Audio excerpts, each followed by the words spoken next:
Meeting come to order, Dr. Burkett. Yes, sir. I'm sure you don't do that to me. It hurt my feelings.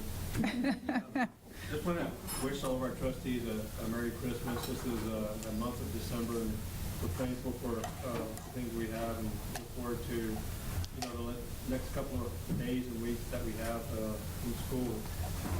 Our board meeting today, work session today, is a little heavier than normal because we don't have a regular meeting in December, so thank you for recognizing that.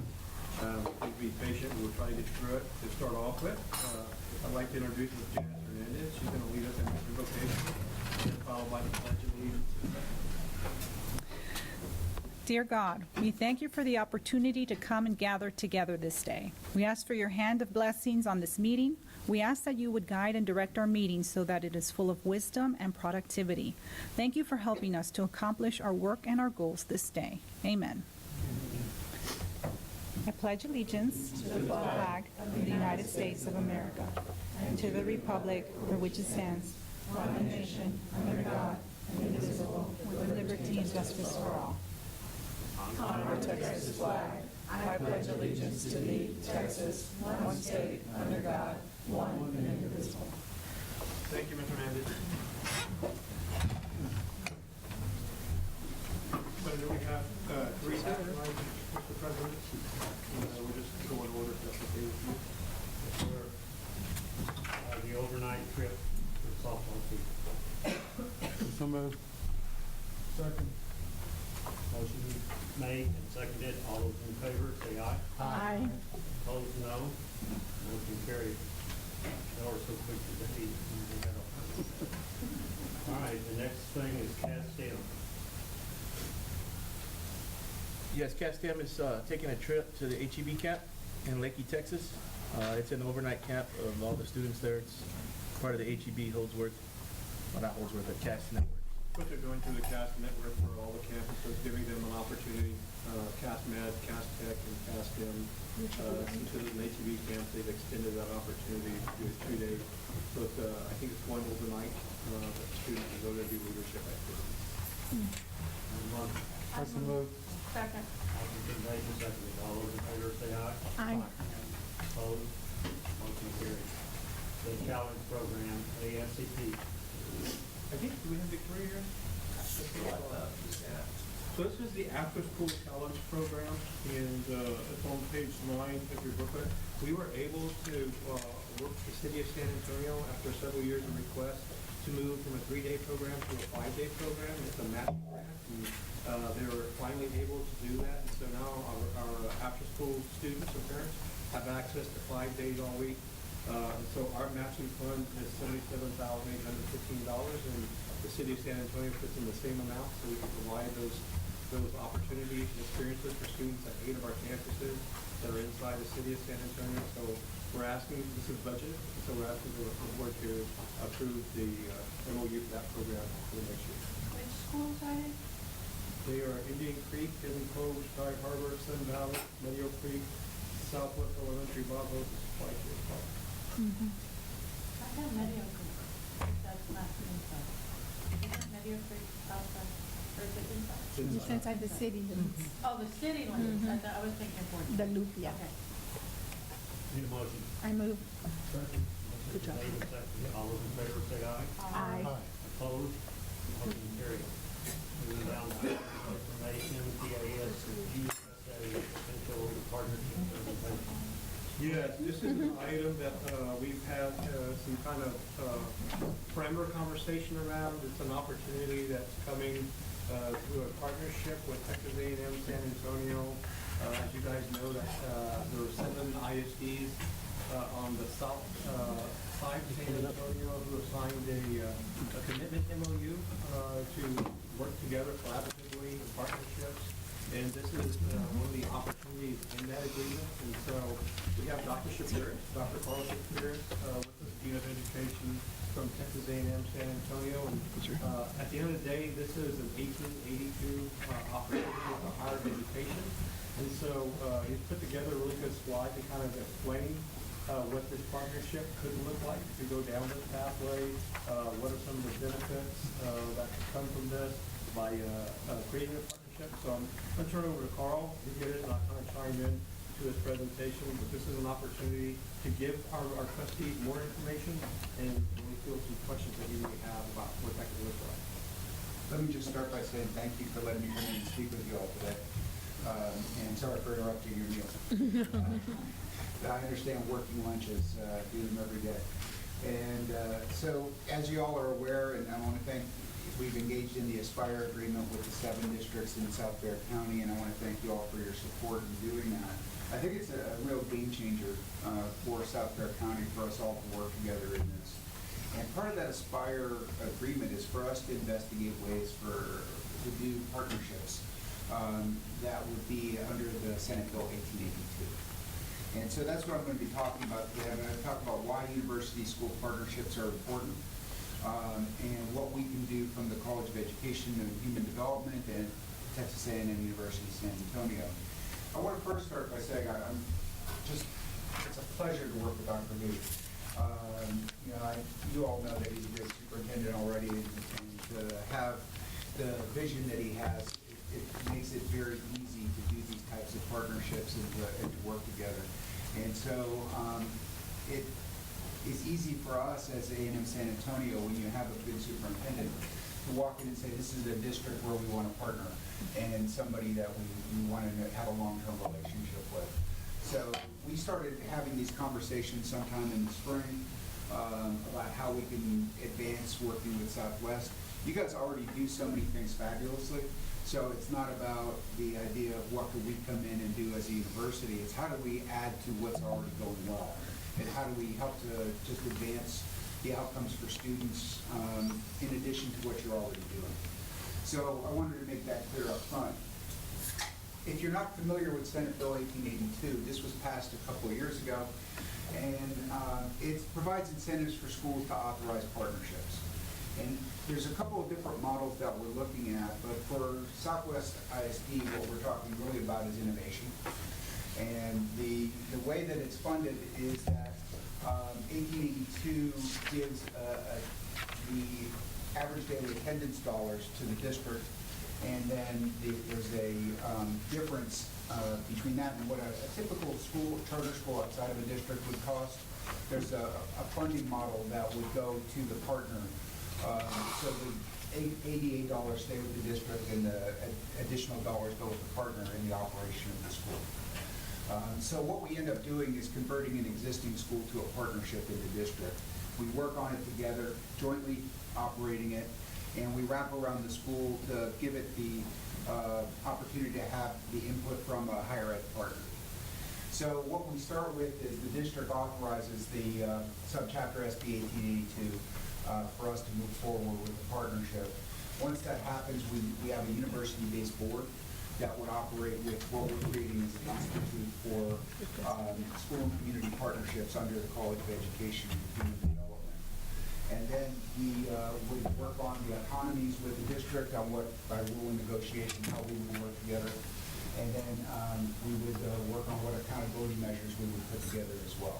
And so this would all be a negotiated agreement that we would work on for the partnership and operation. What the benefit is that the state funding doesn't end up costing the district anything in order to do the partnership. So you receive the current funding models that we have. Additional funding comes in under 1882. We have a percentage split that we negotiate with the district on those additional dollars. And what we do with the percentage we would receive is drive those dollars right back into the schools where we partner. So it's really for doing a couple of things.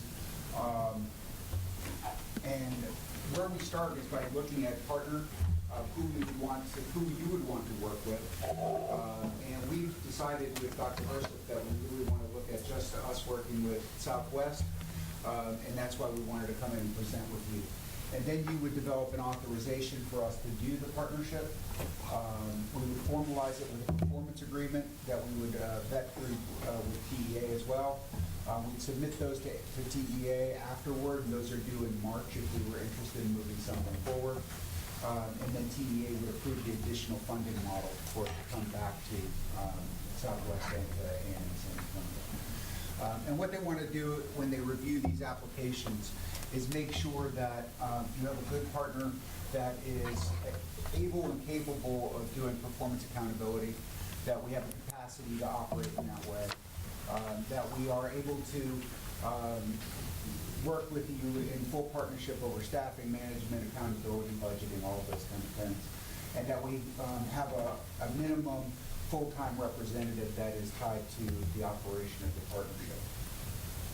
So I'll get into the model and what we plan to do in a minute, but what I really want to talk about is why Southwest might want to consider working with us as an institution of higher education. First off, we have the A&M system family. Aggie, No. all right, so, any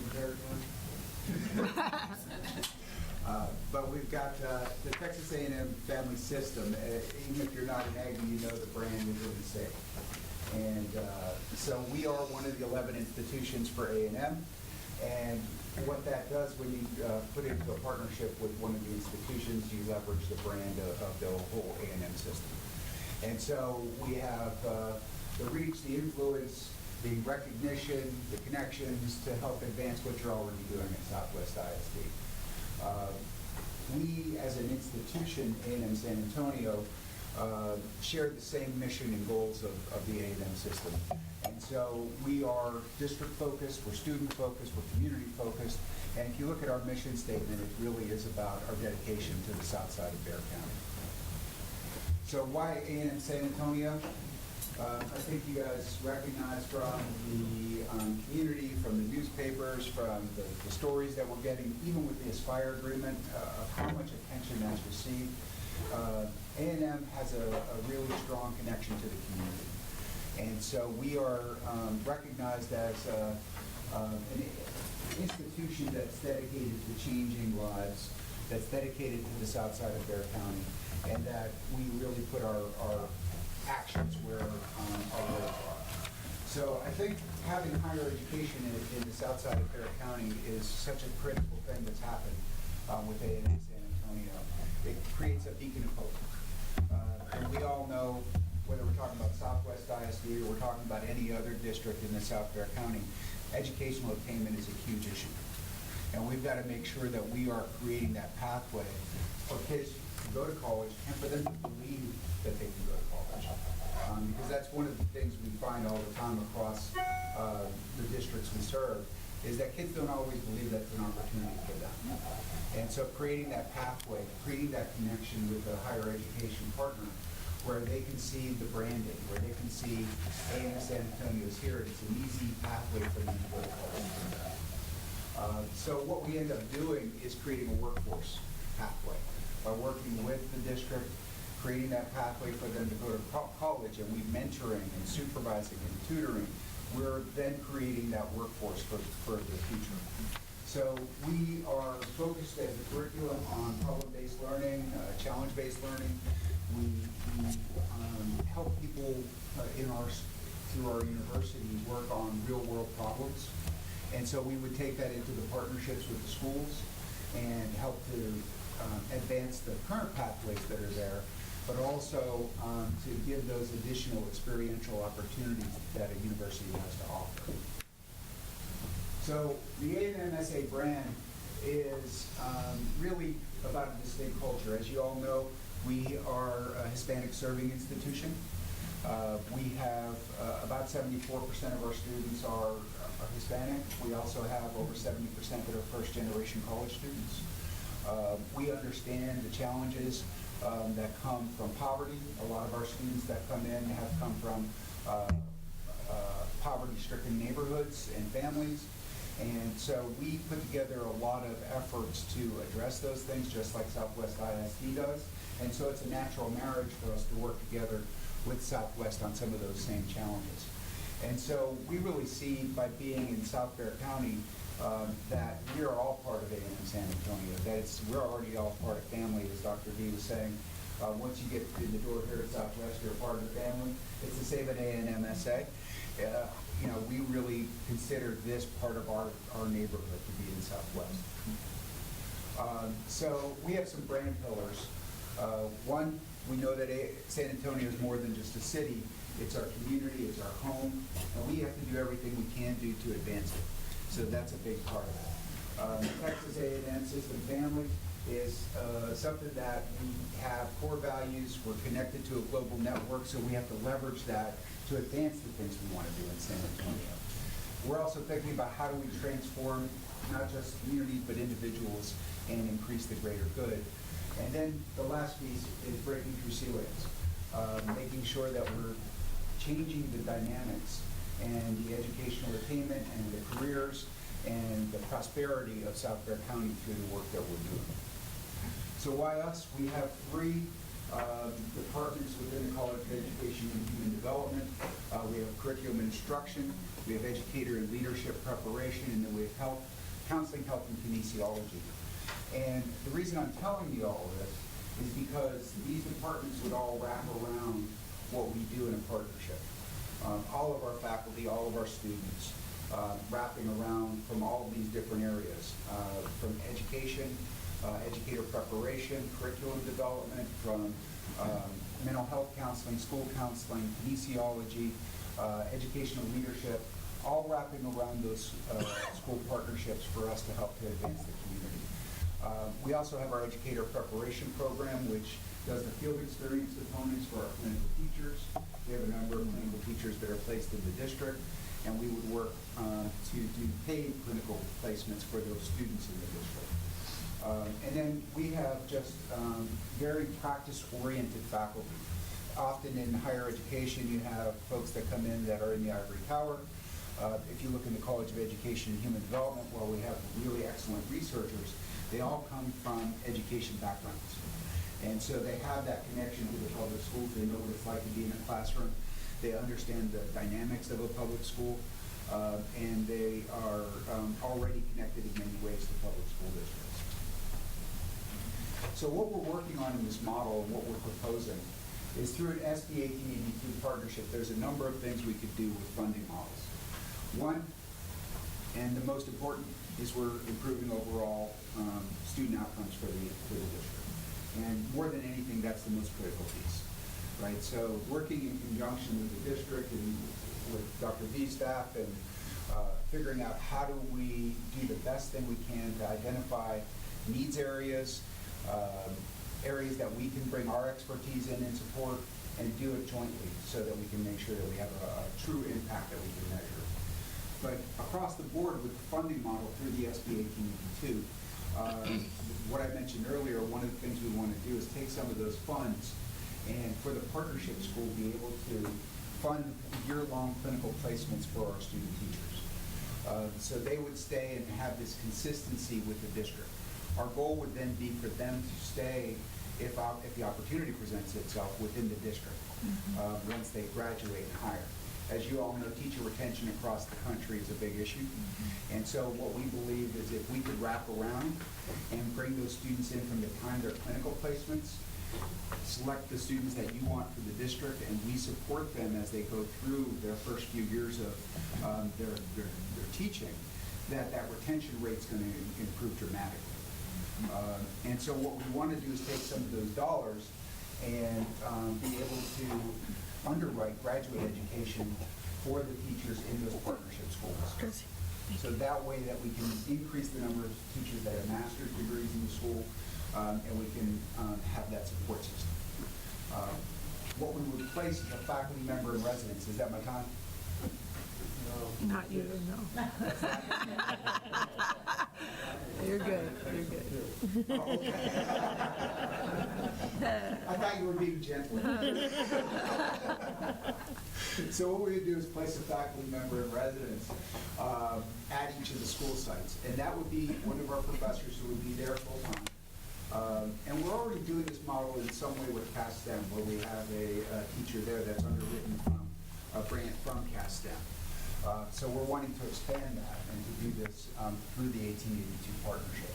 And that professor would be there full-time to support the teachers, to mentor, to support the clinical students, to support the principal, and help in every way they possibly can, to help drive some data outcomes and do some research. So they would be there. We'd also have co-located academic advisors on site for the high schools. We would help provide some mental health services for students through our mental health counseling program. Create Grow Your Own grants where we would identify, as we already did for one of your teachers in Southwest ISD this year with a full scholarship, to move into our principal certification program, provide mentorship, teacher incubation opportunities. We would also work on the dual credit components and underwrite that, which is a big cost savings then for the district, because we would take those $18.80 at $2 and underwrite the cost of the dual credit component. So that would also be a big part of that. In addition, we then use our tools as higher education to work on practice applied research that are all about school operation and school success for the district. So you get additional folks that are helping out with all the data that you already have on hand, helping you advance and look at ways that we can do things even better than what we're already doing. Any questions about the model of what we would do with 18 before I move forward? Did you say that that school district or that entity, the new entity, would have its own board? I did. And what is that? And that's required by the state when you do an 1882, that there has to be an advisory board. Okay, when you say advisory, is that somehow taking the place of this school board, or are you like in charge now and we have no say of what goes on in that school? When you do an 1882, the actual governing authority goes to the partner. Right, so we would just be in essence giving away one of our schools. Well, I don't look at it that way. But really, we Yeah, would. because why I'm saying I don't look at it that way is because what we would be doing is jointly agreeing on the operation of the school. This is very different than an independent entity coming in and taking over 100%. We're not asking for the $88. So all those teachers and the principal will report through the school district still. We would work together on what that performance agreement would be. So the oversight, yes, would be from us and from our board of the operation, but we jointly manage the school together. And the advisory board, is that how do you pick that advisory board? Are they elected? Are they No, chosen? They're appointed. Who appoints them? And they would come through A&M San Antonio's leadership. So you're actually having a school district of your own? Well, basically, this board would contract with that board for a duration of time to say that we want to become this 18, this in-district charter, we want to become this partnership that allows more access to Texas A&M to create seamless pathways for students to go to college. And so they get to come onto the campus and explore and put a clinician there and create four-year university dual credit opportunities, which are things our students will have access to. So those things take additional funds, and so additional funds from the partnership. And yes, the state did put that caveat to it. It's nothing that we have put together, but the state did put this caveat that says that this board can contract with the other advisory board. Every conversation I've been involved with Dr. Shapiro is that they have no intent of doing anything but letting that entity still remain within the district, and we would do things the way we do them. But it is a contract. The intent scares me because it's never anyone's outspoken intent to do something that we would disagree with. It doesn't matter if it's their intent, because they can still do it, right?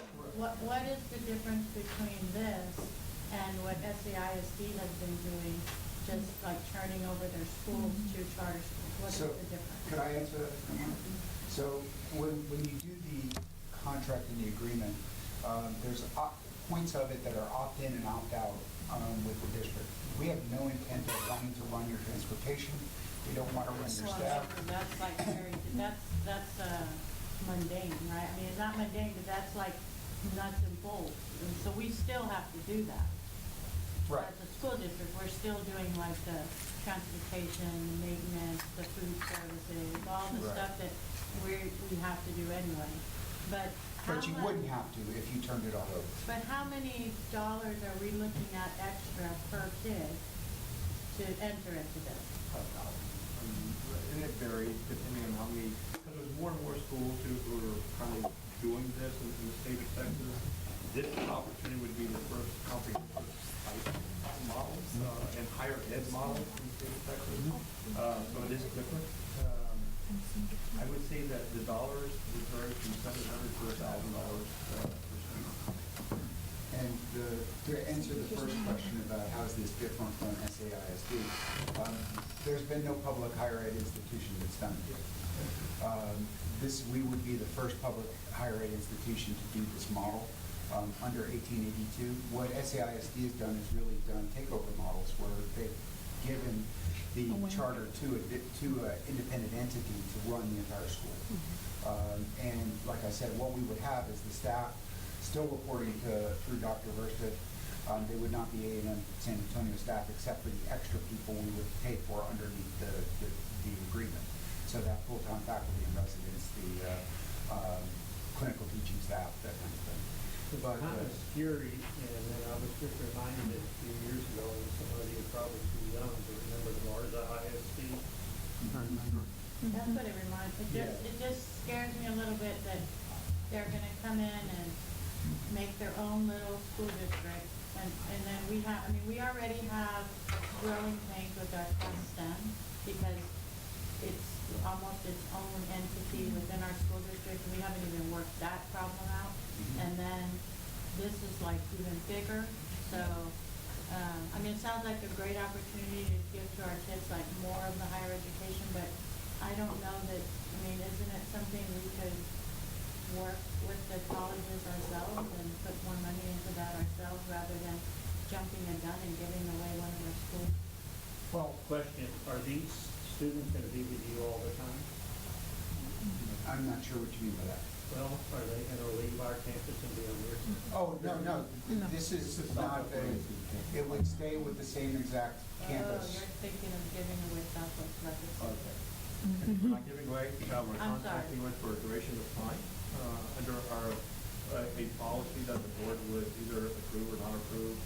And that opportunity, takes a lot of this focus where A&M works with the larger scope of Southside San Antonio and puts this particular scope on these students create a pathway, providing dual credit, provide our teachers opportunity to earn their masters through the additional funds, put the professors from A&M onto the campus to kind of work with some theory and support teachers differently. So, but there is a part of this that does not sit really in tune or in line with what we understand as traditional schools. And so you see more of these innovative partnerships that are happening throughout the state. I don't know the exact number of where it was year one, where it is today. I can try to find that number for you. I can say that there is a trust factor with Texas A&M, and it is a higher education institute. And I understand the difference between intent and reality, but I would say my trust level is at 100%, that there is nothing that we haven't discussed that we would not do or partner with. And I think this is part of that whole, the whole skyline spectrum of education is changing over time. And when these other entities pop up around us, which they are, I just sent you guys an email the other day, people are looking for those types of innovative programs. This provides us the leg up to create an innovative partnership. And you're right, in many circles it will be seen as you're giving away that school. It's not giving away, we're creating a strong partnership with a higher education. We're not doing it with a nonprofit, we're doing it with a higher education institute that's in our backyard. And we know that not enough of our students are choosing to go to college. And we also embrace the fact not all students have to go to college, but even if we embrace that, we still need more of our students choosing college.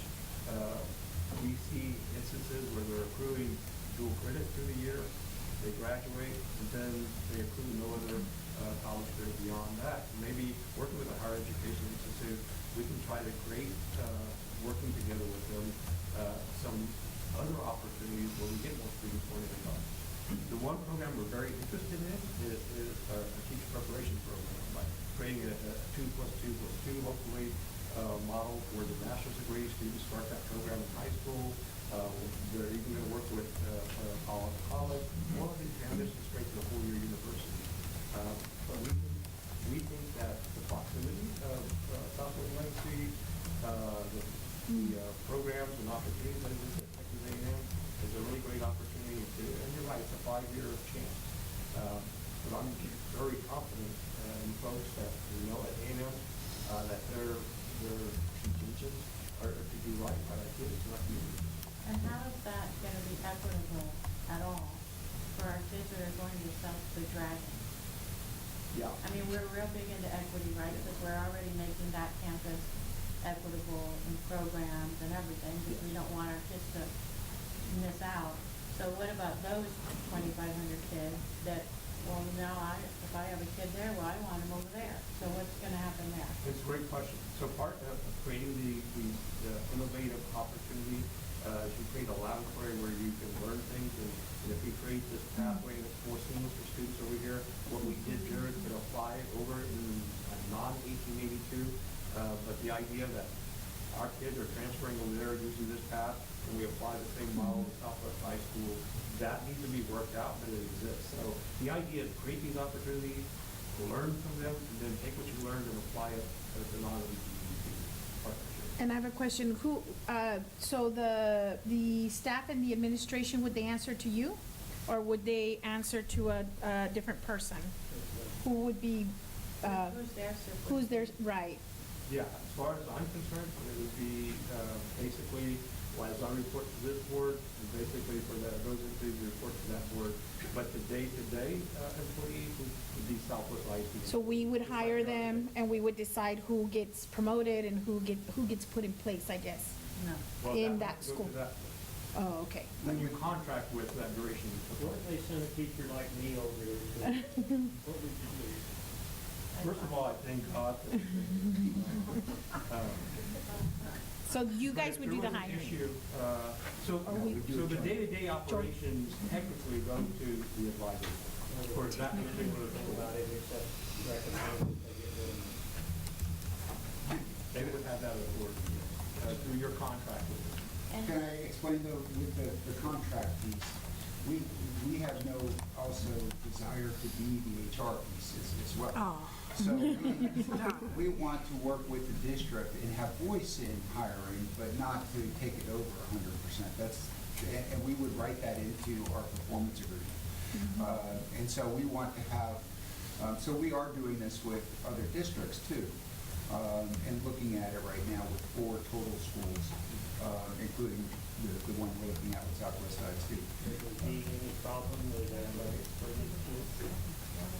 None that I Seems like to me, every time we add more classes, it backs off of either theater or arts or athletics, or Right. something like that, because we add so many things that have to pay.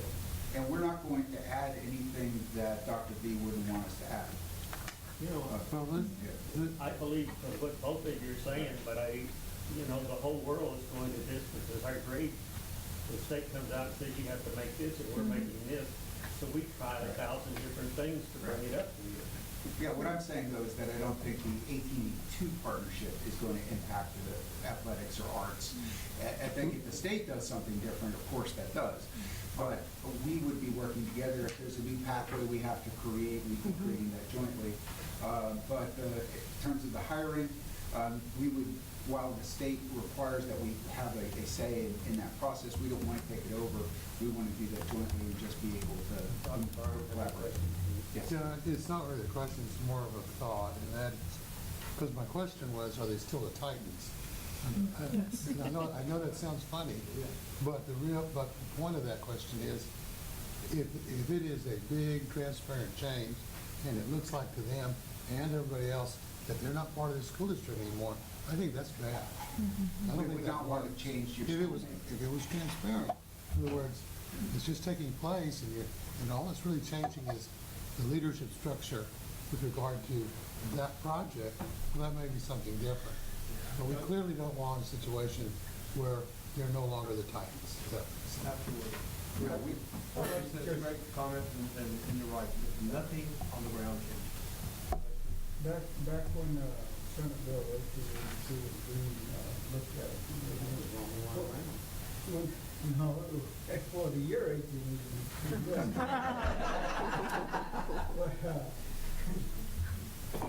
The idea behind it was to create an opportunity for collaboration, not only between higher ed and the school district, but between school districts, to keep the costs low, creating better opportunities, greater opportunities for our kids. And I think it's done that in writing. And we haven't seen it done yet because nobody's been in it that long yet. I mean, there's some great partnerships already. And I think one of the intents in the beginning was to show the state, people in Austin, that we could collaborate versus consolidate. Because consolidation is going to be a big item next year's at the House down in Austin. In fact, that's one of our main topics at the Bay County Coalition meeting here tonight. We're having people from CASD come down and talk to us about how to fight consolidation, because there's going to be a big push for consolidation. And I think by doing things like this and by supporting our superintendent, we can show that we can collaborate. And I am sure that if in a couple of years this is really going bad, I don't see A&M wanting to make us stick to that contract, and I don't see Lloyd making us stick to that contract. But I also don't see it happening in 2 years where it goes bad. I think it's a great opportunity for our kids. And it's unfortunate that we can't involve both high schools right off the bat. But I think there will be an opportunity. And just like right now, we're giving kids at Legacy the opportunity to do stuff at Southwest, and Southwest kids an opportunity to do stuff at Legacy if they don't offer it. And we're trying to be equitable now and trying to Actually, we're quitting programs. putting programs now, because that sharing is not, money-wise, working out very well. I think it would be a great opportunity for us to look into, and change is always about, and we're not taking any action tonight. I think it's something for us to continue to study, continue to look at. Let's put all our questions together at the end of the day, and let's continue to talk. I'd like to make a comment as well. I'm also a little bit leery of something that was created by the state to kind of push forward the agenda of charter schools and the pushing back on public education and replacement of. To me, sometimes this smacks a little bit of taking local control from elected officials by communities and placing it in the hands of and I mean, I'm sure, everybody has good intentions and all this other stuff, but at the same time, the people that are going to be on this board are not going to be held accountable by the community. How can they be, right? They're appointed, they're not elected. At the end of the day, we will be held accountable if anything happens, or if things, go sideways, or there's any kind of issue or problem. So we have to make sure that we are very aware of the things that could come from it. I think Sylvester's correct. There's so much room for opportunity and for growth and for learning. I think we have to really, really hammer it out. Think about it. Think about all the things that could become a problem and anticipate them so that we can write them into a contract. I'm not closing my mind to it. I just want to be careful about how we do this, and I don't want this to be something that continues to propel the charter idea at the expense of the public schools and community schools. And 100% agree with you. Mhm. And, for those of you who have looked at the 1882, the intent was really designed for this collaboration and partnership with higher education.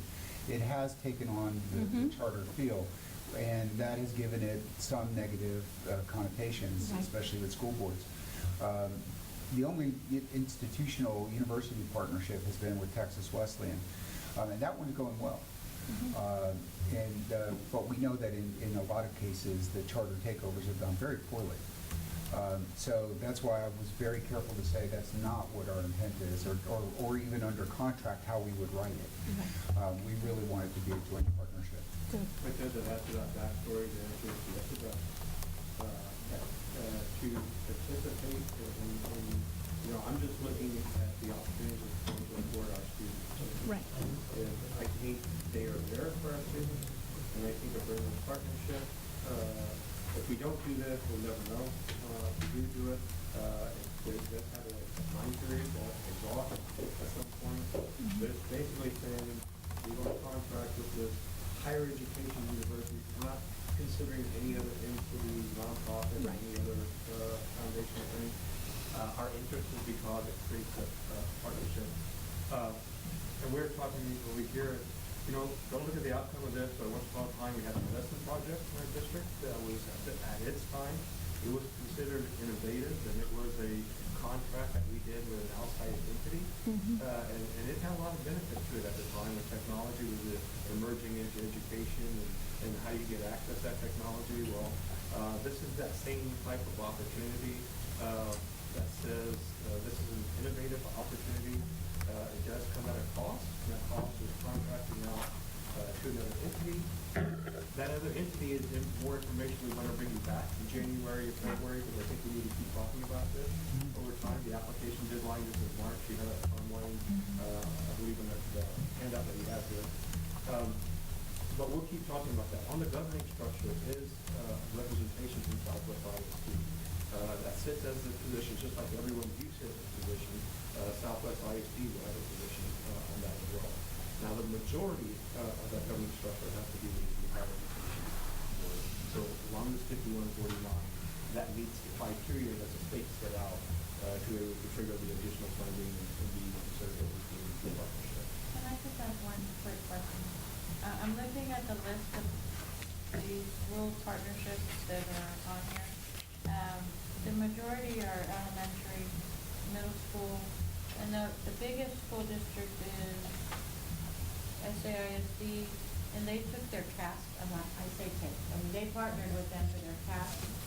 Why isn't CAST on the board instead of partnering with Legacy? We at the time when CAST bought this as an opportunity with a nonprofit, I believe it was the direction at that time that we have no interest in bringing AT&T with a nonprofit like the CAST network. We like the idea, and so we're able to craft that, design that around not doing an AT&T partnership. So CAST does sit out here. We have had that conversation about that opportunity. But you asked a while ago the difference between what's this and SAISD is doing. In our district, we always believe what's good for a small group of students should be good for all of our students.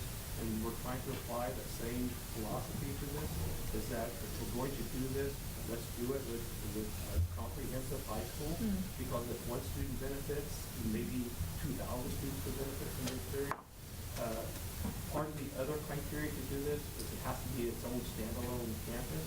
And so if we just wanted to create a teacher preparation pathway for students, we would have to take them out of that building and create a whole different administrative group, a whole different teacher group, with the extra dollars to look to, but then we get to do all this other stuff with Texas A&M Highway.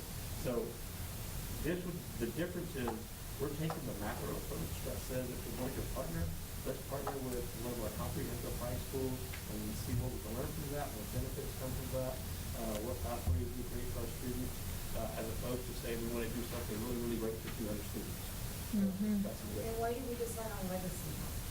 Will we have room to Proximity. include Southwest in the future? Or is there only a certain amount of space limited, enrollment or what? Well, I think the proximity of Legacy, when you look at the data, we don't have real good data yet, but traditionally, that is an area that we really want to move the needle and more students choosing college after graduation. And both of our high schools can, but if you look at the numbers, that's really where we want to make collective impact. Doesn't mean what we learn from there, we can apply it to our other non-UTV schools. So we're trying to be very prescriptive in one focus area, as opposed to just trying to do everything everywhere. We won't get anything done. Right. Let's just try to come right here. The best thing we can do is sit down with the board and look at this 2 or 3 more times, so where everybody understands what's going on. And also with our attorneys, And Yeah, absolutely. I mean, like with us, not Yeah. like the attorney said. I want to sit down with the attorney and ask, like, how are we gonna, what are we giving away? My whole thing is, I'm with Yolanda, we're gonna give away our authority, and then we're the ones that are gonna get all the parent problems, because, if there are any, because that board is not gonna be accountable to a voter, so we're accountable to the voters. And so, if we're gonna be giving away our rights, or our representation, or whatever, then that's gonna be a problem. So, I wanna speak, like, really well with the attorneys on whatever we decide. And Dr. Verstoff, at our next time we talk about this, if you could bring us the pitfalls that have been encountered by these partnerships between the charter companies, and, like, that, I know that there have been quite a few issues. I would like to be better aware of what those were, so that maybe we can discuss how we're gonna avoid some of these things with our partnerships. I'd just like to share, there was a question regarding why would we select Legacy over Southwest High School per se. And I think that we are trying to provide equitable outcomes to kids at Legacy. And what we know to be true right now at Legacy is we have a very young staff. The average tenure and years of experience of that staff is very young, but they're a good staff, okay? That they're a really good staff, but they're young. We are kind of piecemealing together some of our dual credit opportunities for kids there by doing this video tape-in to that campus in particular. And I think that by having the partnership specifically pertaining to Southwest Legacy, we are going to be providing equitable outcomes to kids. They're not going to be equal to Southwest High School, but at Southwest High School currently right now, you have a very mature staff. You have a dual credit staff that has been there for years and years and years, and unfortunately, we just don't have that at Legacy. So our solutions to some of that work is to piecemeal together a plan to provide equitable outcomes to kids at Southwest Legacy, when in fact the partnership could help us facilitate that and move that forward very quickly. In addition to that, in the sense that Southwest Legacy students come from a feeder pattern that is strategically underserved in the city of San Antonio, not just our district, but the idea in a child's mind, in a parent's mind, that my child is going to go to Texas A&M San Antonio starts fairly young, and it's about creating a culture shift in their thinking, in that yes, they can, right? So why did we pick Legacy? It is close in proximity, and we really are searching for a way to provide equitable outcomes to kids at that campus versus what has been historically a very comprehensive, well-designed dual credit program at Southwest High School, where we have a staff that supports that, and we don't have that at Legacy. So I just wanted to say that. I'll sit here and talk all day long if you want. I'll give each gentleman a minute or so to close up, then we're gonna play the old cut the neck. Okay, good. No, Thank you, sir. Totally fine. And just to say that we came to the table with no intent for a particular school. We came and sat down with the staff and with Dr. B and said, where can we be of the most help? And what can we do together, and what's going to be the most benefit? And so that's how we approached it, with no preconception of which schools we would tackle. And so we want to have an opportunity to work with you. We're here as part of the community. We think this is really going to be a benefit to your parents, to your students, to your teachers as well, because of the graduate education component. Sounds very cool. Right, and we just want to be here as a support. And so I fully agree going to the attorneys and talking, working through the idea of what a performance agreement would look like, so you at least have an understanding of what goes into it. And that way you can make a decision fully informed, as the intent of today was to begin the discussion. One point that I just want to clarify is the state funding model would need to be submitted to TEA by March, which would mean a decision would have to come before then in order for us to move forward with that. So I just wanted to give you the appropriate timeline. So I just want to thank you all for letting me come and talk with you all today, and I'll turn it over to Dr. Bristol. Sure, I think Dr. Curran, he's really done a great job at A&M, and a great partner, a great sounding board. So thank you for coming and taking time, putting all this together. And we look forward, I want to thank the board for letting us at least venture into the arena of innovation, and taking it to the Edison project back in the day when it was some innovation. I look forward to the continued conversation, and I know we have other items on the agenda. So thank you for the opportunity, and the next time we meet, we'll bring some additional items, and we'll bring some government instruction ideas, what that looks like for everyone. But you're right, there are scary points along the runway of innovation, and definitely there are a lot around this. But I'm confident in this partnership, and I think our students will benefit from both of the opportunities. I'm up there in 1892 if they used all the big words. I wanted to keep pushing the timeline so I could get the. Thank you all very much. Thank you, sir. Thank you. All right, moving right along, policy DLA. Should, this is, thank you, so this is the first reading of a local policy DLA. Our policy online already includes the legal DLA, and the whole DLA is basically about everything we just talked about. We do not have a local policy. Going through the process of having a policy doesn't mean you employ the policy, it just means that you have one. And so this basically proposed policy, we've talked about the senior staff, we have sent it to the legal team at CASB, and they've kind of looked at it and made modifications and blessed the part and change. But basically, this explains the partner application process, gives some definitions. It talks about the review committee, which basically is, as we go through this, we have a committee, it's basically senior staff who's looking at this. I know Delila's doing some work with some professors at Texas A&M, talking about some possibilities. So our plan is not even developed quickly yet. It's an idea we're working off of, and so it's about us kind of plowing the road together. This policy is part of that road. Basically, we have a review committee, talked about the, under the review committee, the conflicts of interest, the process of reviewing. Carl mentioned the performance contract. Basically, this board would create a contract with that entity and tell them these are the things we want to see moved. So if we want more kids going to college, we'll put a baseline, and we want it to increase by this much every year for the next 5 years on average. We want more kids to pass SAT, and so we get to put what the performance things are in that contract with them. It talks about the oversight and evaluation. I would encourage everyone to look at that. It talks about this board does an annual evaluation of that board. We would do that process and work with our board. So you basically present to them an evaluation, says these are things that we wanted you to remove, and here's how we feel that you are at the time. This board can put that board on probation if they don't meet that criteria after year one. They have 51%, and we can put them on probation. Yes, sir. Basically putting them on notice. On that board, how many can it be school board members from this district that are on that board? I don't believe it can be school board members. The way I read it, it's an employee, a Southwest ISD employee. Now, maybe it could be a trustee. I can check. But I think that might be a conflict. I don't think they're paid for it.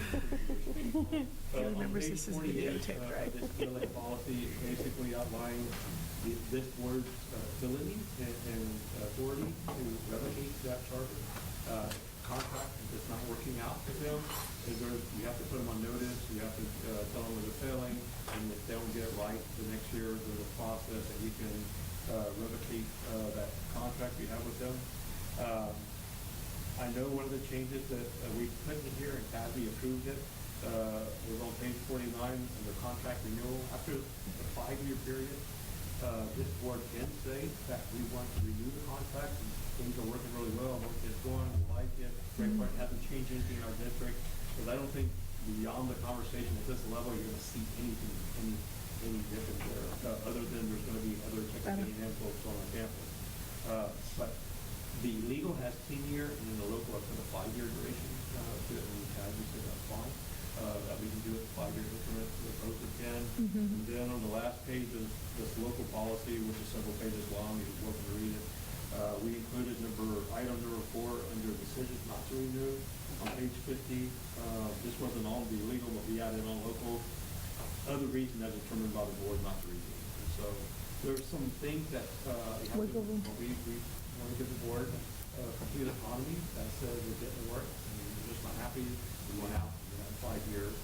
And if it's going to miss during the second year, there's a process of those 3 years to And you give us a printed copy of that thing. I was just gonna say that. Before you leave? Yeah. It's in our work packet, right? Yeah, that- I'd like a printed one too. I'll give you a printed one. Mm-hmm. So this is the first reading, no action item. If you Okay. have any questions, I ask you to reach out to me or ask me, I'll be happy to answer. When are we gonna meet, we have to decide by February, I guess, the board meeting in February, that's only 2 months, so. When Well- are we gonna be able to really talk about it? January brown bag, January board meeting, February brown bag, I think we're gonna have 3 opportunities to come and talk. December 24th. When can you bring the information that Yolanda requested about pitfalls involving other districts that have gone this way? I think I'd like to talk to Yolanda outside this meeting and get more specific on Feedback. what's the point. So as soon as we can gather it, we'll gather it. So I think there's a great thing to look at. All right, moving right along, literacy grant. This is gonna be easy. This is gonna be awesome. This is gonna be fun. That's more fun. Oh, thank God. It's an innovative one. Hello, this will be short and quick, and so thank you for allowing us to take a few minutes of your time. I do have some people here that I'd like to introduce. I have Janie from Region 20. I'll let her formally introduce herself. Joelle, also from Region 20, and then I have Amy from North with the University of Chicago. And then they're just going to give you a little bit of an update of a literacy grant that we have at 3 of our elementary campuses: Sky Harbor Elementary, Hidden Cove Elementary, and Indian Creek Elementary. So this is the second year of the grant. We have the grant for 3 years, and so we thought we haven't given the board or senior staff an update on what's happening at those campuses. So we wanted to take a few minutes to let you know that today. I'm gonna go ahead and let Lady. I've already got one. first, Okay. and then Okay, my name is Jamie Anderson. I'm for Region 20. I'm an educational consultant for early literacy. I also do secondary work as well. So thank you so much for allowing me to come and visit your campus and work with your campus. My name is Amy Melcher. I am a senior research scientist and academic partnership consultant with NLRC at the University of Chicago. Good morning, my name is Joel Rodriguez. I'm a education coordinator, a curriculum coordinator at Service Center Region 20.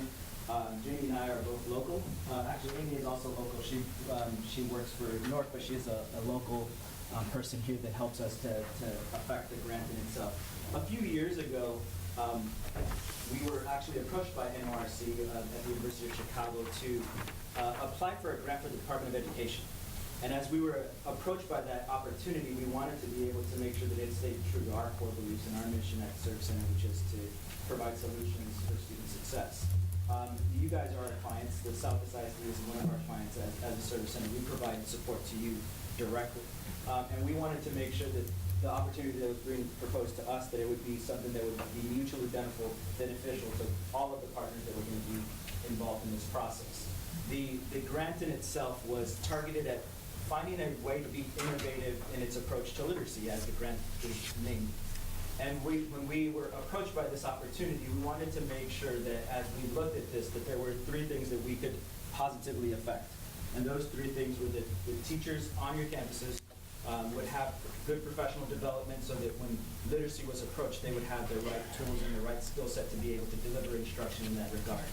We also wanted to be able to target your campus leadership. So we wanted to be able to say, when we leave the room as a service center, that Southwest ISD can continue the work that we are promoting and offering as a solution to your campuses. And then the third thing, which was the most exciting to us at the service center, was that there would be an influx of resources for a dollar allotment so that each of your 3 campuses would receive books at their campuses. So, and not just at their campuses, but also at their homes. So we were awarded a $1.5 million grant by the Department of Ed And we had to select 4 campuses. We had to target specifically rural and non-rural districts that fit specific criteria. So we selected 3 campuses from Southwest ISD and 1 from Charlotte ISD, Charlotte Elementary. And we took those 4 schools and then proportionally divided up $500,000 per year. And all we are primarily doing with that $500,000 is giving students in your classrooms books for all of their classroom libraries, upping the number of books in your true libraries on those 3 campuses, and then also providing students with a book for them to take home every month. This is no cost to you as a district. You don't pay us a penny for any of the work that is being done. The grant is funding a small portion of what we do to provide the service to you guys. But the biggest dollar amount from the $500,000 that comes over the course of the 3 years to equal the 1.5 is directly going to students. And that's what we are the most excited about, because this allows us to one, do a couple of things. And the first being that it allows students to be able to receive an inventory for themselves. They now have an inventory of classroom books, an inventory of home books that they can now call themselves. They can say for themselves that they have a library at their own homes. We wanted students to be able to eventually, long-term, be able to look at this and say, if we can learn to read at home, then learning to read at school is easy. And so we thought that if we could attach ourselves to not just teacher-to-teacher growth, but then teacher-to-admin growth, but then teacher-to-community growth, that was where we wanted to provide a solution. And that's what this grant specifically did. We work within an inquiry cycle where we take the organizational condition that you currently have and say, how do we work within your framework, your literacy framework within your campuses? We didn't come with any intent to change anything. We came with an intent to work within the model that you had and be able to increase the literacy practices that were in that framework. There were a couple of changes based off of your district decisions that were made for that framework, and that said we will take our framework and work within these cycles. So we provide the professional development to the teachers, and we'd say within this 8 weeks we're going to work and target a specific best practice in literacy. We have the textbooks and the books and the resources in the classroom to be able to help students be able to choose and select things, but we also wanted teachers to be able to provide training that would also be able to help increase the student learning that is in the classroom. So from 8-week inquiry cycle to 8-week inquiry cycle, we look at this and target the growth within that best practice. We say, within that 8 weeks, did we see a growth from the teachers, and also did we see a growth from the students? At the end of that 8 weeks, if we feel like we need to continue with the promotion of that best practice, we continue moving forward. The cycle is intended to be cyclical so that we look back at all times to be able to say and make decisions from a data perspective to see if things are working effectively. We've been fortunate that as we've moved into year 2, we've seen some growth already from the 3 campuses that we've been working with, and I'm going to let Jane speak to that. Yes, so I'm the coach, the early literacy coach that has been working with the 3 campuses. I go there weekly. I'm there every day pretty much of the week at Hidden Cove, Indian Creek, and in Sky Harbor. And I predominantly work with everybody. I work from the teachers, the administrator, and we have a literacy team in each of the campuses, which is compromised of teachers of each of the grade level, so they represent the voice of the campus. So anytime there is a decision, we collectively talk to that group, and when we talk to that group, we say, okay, what is working, what's not working. So what I would like for you to do, because I want to take a step back, on page 4, on the last page, there's a cycle model, which is what I help support. So what I do first is I go into what you call a need assessment, and it's basically what Joel said. I do not create any type of initiative. I don't create any type of new changes that I feel like it's an umbrella. I work on what needs to be worked with that campus. And so then I check, which is what you call a needs assessment, to see where the faculty is at that moment. Because sometimes what admin or administration may think needs to be done they probably were like, oh, that's great, let's move on.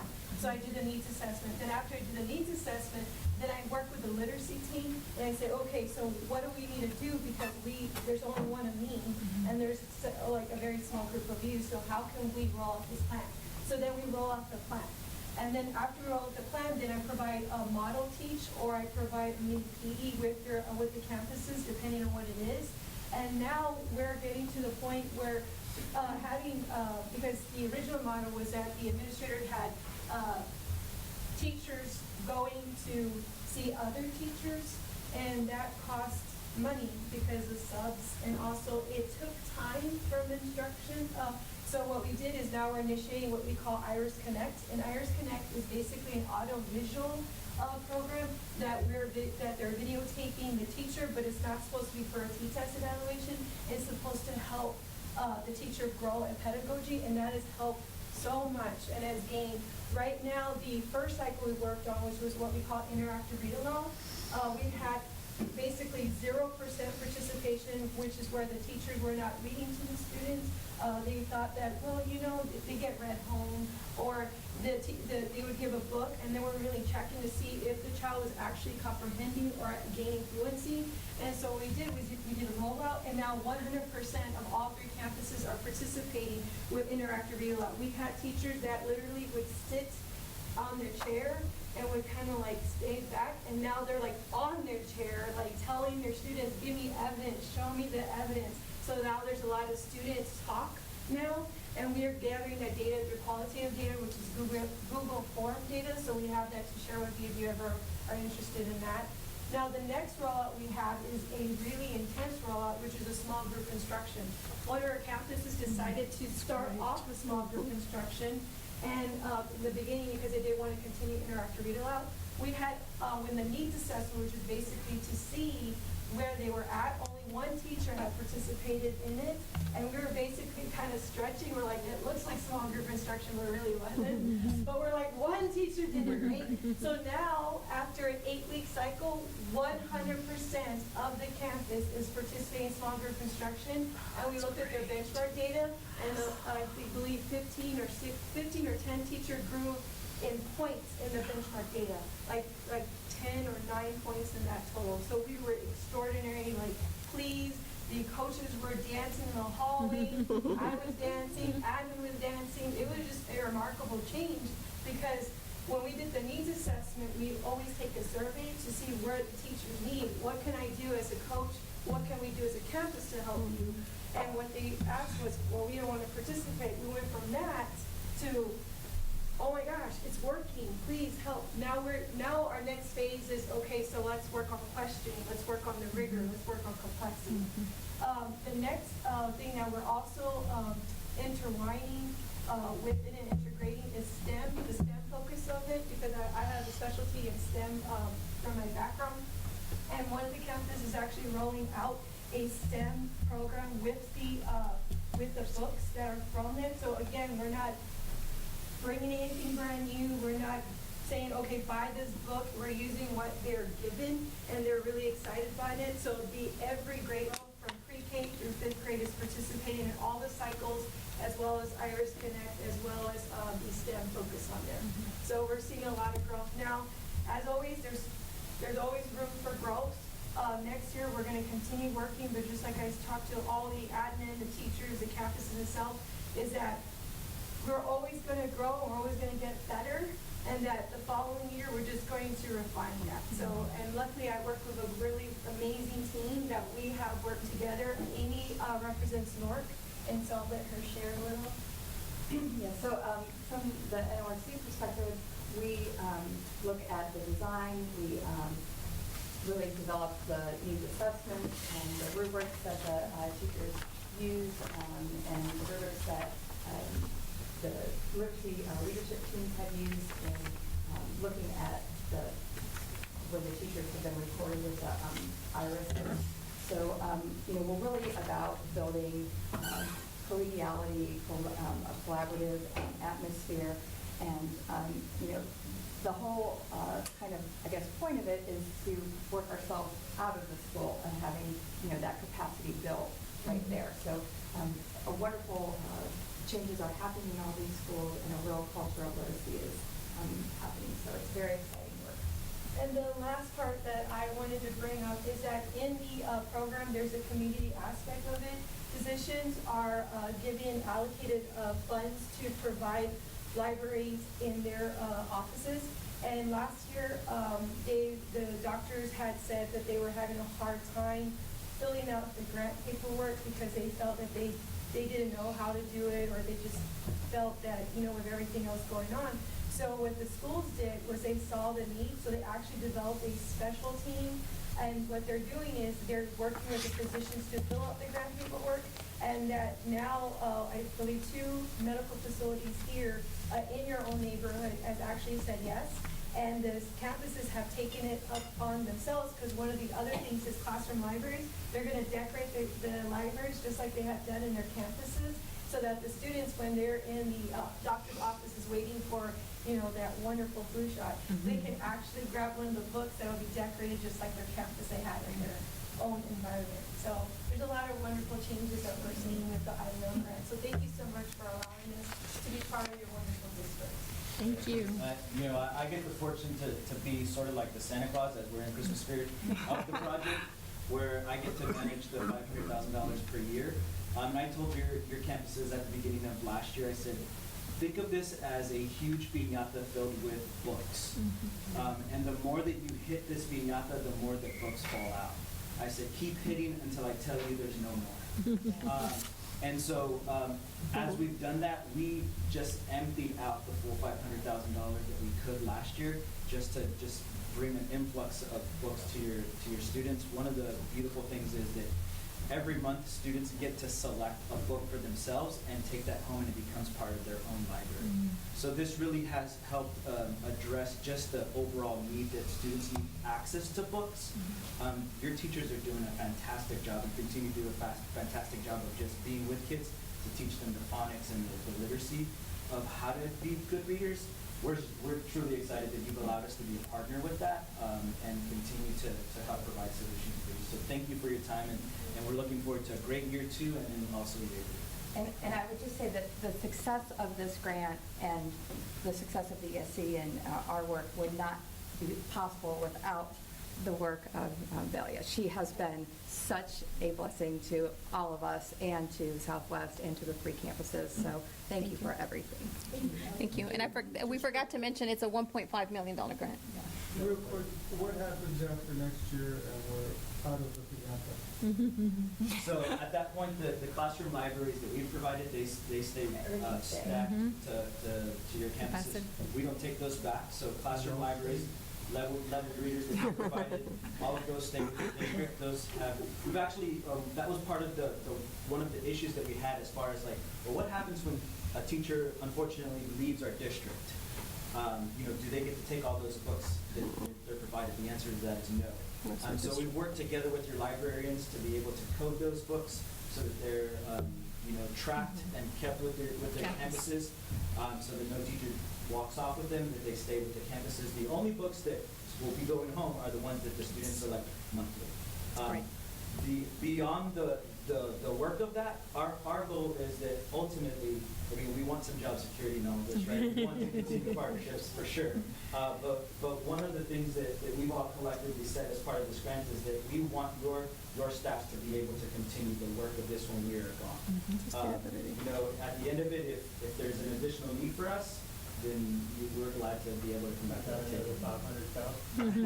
The $500,000 wouldn't necessarily be needed unless you're willing to unload that, and then you can be Santa. Man with the money, right? I think his other question is there another piñata? Yeah. So the grant is something that we could reapply for in a couple of years. So that's something that at the end of year 2 we'll get more information as to when we can reapply. So we're hoping that piñata gets reloaded for sure. And those are things that NORC does, and look into that. We're doing so good. And so just as we wrap up, we did consider the other 8 campuses, so the grant has been very very gracious to allow us to, when we do have some of those PD opportunities, I've asked him, can I allow for at least 8 more seats and at least bring those academic coaches from those other campuses so that way they get some of that learning as well and take it back, and they've been very flexible to allow us to do that. But on that note, I have asked Kaylani, which could not be here with us, which is one of the leaders in the grant as well, with LOSI and with NORC to begin the RFP process, so that way we can go ahead and continue some work with them as we move forward with our literacy framework for elementary, so that way we can involve the entire district. Okay, thank you for your time. Thank you. Thank you. So much. All right, physical education curriculum, campus. Yeah, we have. We understand that here. Labor services. We on this side understand how to do that. We're excited about this one. Mention footballs. No. Don't do that as much. We hand off. We're more of a costume. Okay, so thank you so much for allowing us to come and talk to you as well. This will be short, it will not be long. It's really not only a PE curriculum, but it's a coordinated school health curriculum in our district. And why is this so important? So I wanted to show you some numbers and some screenings that we do on the health services side, because that's what I know. So we screen for students in 1st, 3rd, 5th, and 7th grade for acanthosis nigricans, which is a darkening and change in texture in the back of your neck, which indicates that those students could potentially be at higher risk for developing type 2 diabetes. So in our district, an average over the last few years, we've had greater than 10% of students who have been screened have a positive marker. That means they've had that darkening and thickening of that change in texture in the back of their neck. The average for Texas is 5%. So we're double that. Also, among those students, we've noticed that half of those fall in the pre-hypertensive range. That means their blood pressure is a little high, and actually pre-hypertensive or hypertensive. So that's already a concern in those grade levels. They also show an increased body mass index. So I want you to think about our students' future. There's an increased risk for adverse health outcomes. There is a potential for poor educational outcomes, and of course, increased healthcare costs. And while that doesn't impact them right now, it will in the future. So, in addition to that, it's also law. It's mandated by the state that we have a coordinated school health curriculum in place.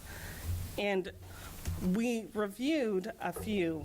Actually, back in 2018, Bienestar came to us and said, we are no longer going to be providing the district with a curriculum. We are going to have it online. And so when they told me that, I figured we really need to look to make sure that we have what's best for our district in place. And so we took it upon ourselves, as SHAC did, to review the TEA-approved coordinated school health curriculum, which was CATCH, the Great Body Shop, and Bienestar. We took it to the SHAC. We also took it to PE coaches because they're the ones who implement it. And we wanted to make sure that they had a say because they know their students. They know what would work in their classrooms, in their gyms, and they know what would be effective. And so when we did that, it was decided that actually CATCH was the one that they felt would be the best fit for our district. And so Sean Lockridge, the PE coach, presented to the SHAC, and then the SHAC approved to go ahead and recommend to put into place the CATCH program. And why the CATCH program? It's based on the whole school, whole community, whole child model. And I'm going to show you that really quickly. And just so you see who's in the middle, our students. So it's very student focused, and it is very much around all, involves rather and integrates those components that surround the student. It's evidence-based. They have a slow, whoa, and go approach to nutrition, which is very easy to facilitate, very easy to understand on the student's part. They have a toolbox of activities that tie into nutrition that can be implemented in the PE class. The number of lessons, which is always a concern, were feasible to implement during the PE class, because they not only have the physical education portion, they also have a health portion and the nutrition portion. So those would be definitely feasible to implement during PE. There's a family component as well, so families understand and know what's going on and what's being taught to their students. And we hope that families will gain some knowledge as a result too, because these are not only lessons for our students, but they're life lessons for them to carry on with them through adulthood. And there's also a free component that is Catch My Breath, e-cigarette, and Juul prevention. And I wanted to put that on there because I feel like that's a plus, being that that is definitely an issue in today's society among our youth. So that is definitely a plus. And again, PE coaches were in favor of it, and it did get recommended by the SHAC. So I'm going to hand it over to Coach Wagner so he can talk to you about the costs. That's his department, not mine.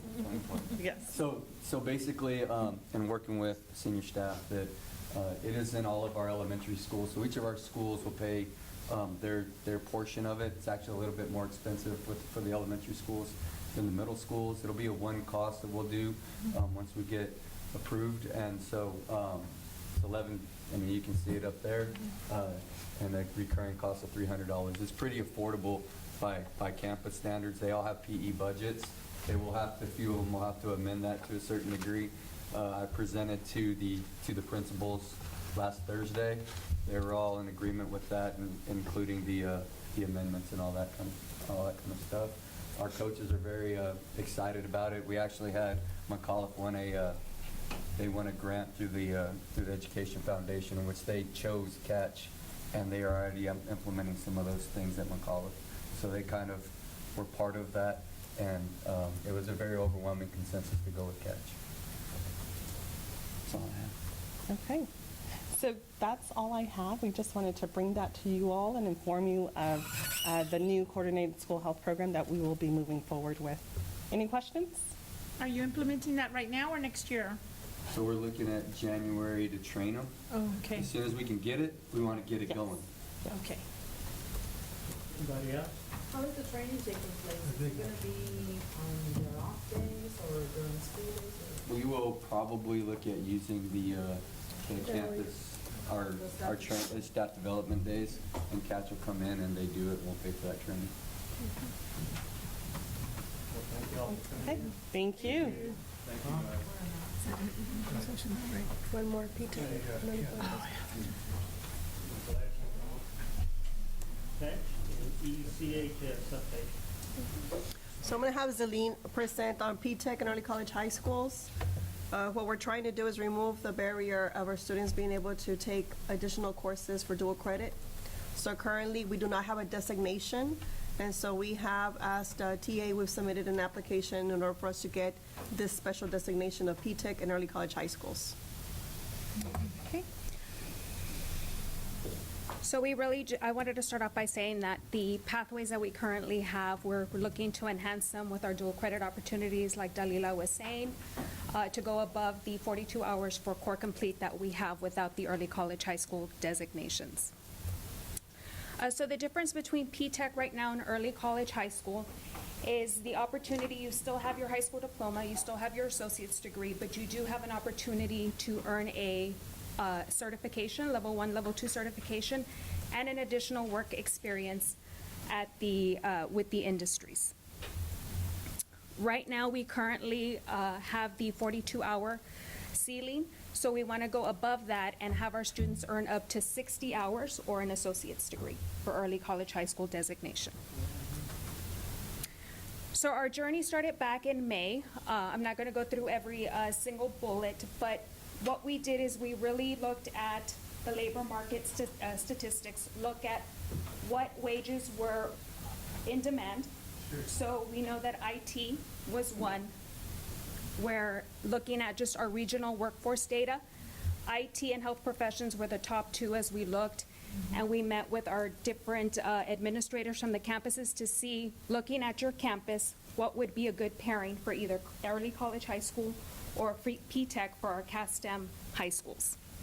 We also met with the 5 colleges, with Alamo community colleges, to see who would be able to support us. Our number of students, our cohorts, because we're looking up to 200 for early college high schools, starting with our 9th grade cohort of 150, and then also with P-TECH up to 75. So would they be able to support us for our 2+2 model, starting 2 years here at Southwest and then having all our students at the Alamo colleges? So we had several meetings with SAC, with PAC, with St. Philip's College to see. They all wanted to partner with us. They were eager to join on board on our journey through early college, high school, and P-TECH.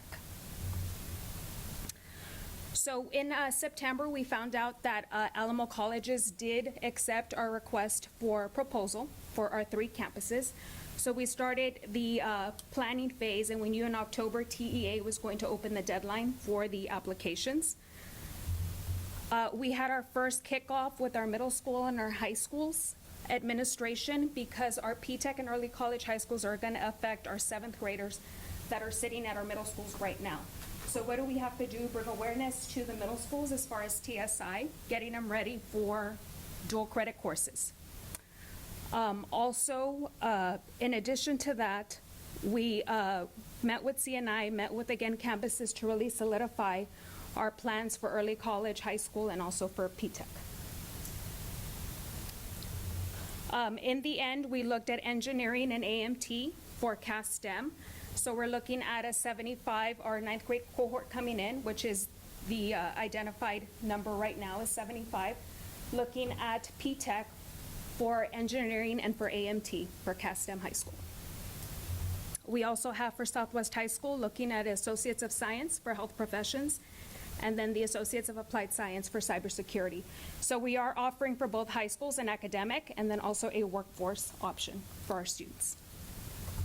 Legacy High School will have the Associates of Arts in Teaching, and then the Associates of Applied Science also for cybersecurity.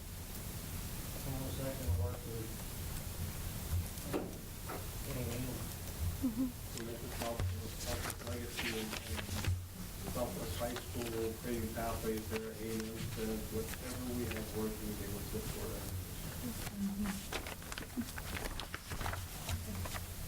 And so, Go ahead. I'm sorry, are you done? That's just next steps. Okay. And then just following for next steps, we should hear back on our designation status from TEA in spring 2020. So if we do, if we are approved for the designation status, then we have a full year of planning. We'll have a TEA coach that will come and work with us and our campus administration to get them ready for implementation year. So those are next steps. Question? Thank you, ma'am. Thank you, sir. Thank you. Thank you, Vinny. Well, the deadline's today. Yes, so do we going vote through the on it, going through the process and the timeline, if the board has no desire to go down the priority for the application. One of our struggles that we've had the last few years is we have some really high achieving students who want to accrue credit and they can't beyond the 14 courses. We've been in meetings with all of the college, ACTD, and they have some higher education board. They have some kind of cap that they can't go beyond unless we are an official designation. So really, this is our only way to lift that cap. The P-TECH is an application from NTAU. It's very competitive. Applying for it doesn't necessarily mean we're going to get it. I think you're going to award 11 out of 200 applications. So we still want to put in for it. And we look at P-TECH for a long period of time. We think we have strong partnerships. Everything P-TECH offers, we're able to do outside of P-TECH, but now P-TECH comes with additional funding, and it comes with a designation that says we can offer associates beyond the 14 courses as well. But I mean, it's not something we have to approve or disapprove, right? Because the deadline to apply it. No, we're going through the application process, and I'm sure if it's awarded, we will come to the board to. And get it approved. Correct. Anything else? Thank you. Do you have anything before we go into section 6? Anybody? No? Read these numbers. Under Government Code 551.221-551-1460, section 6.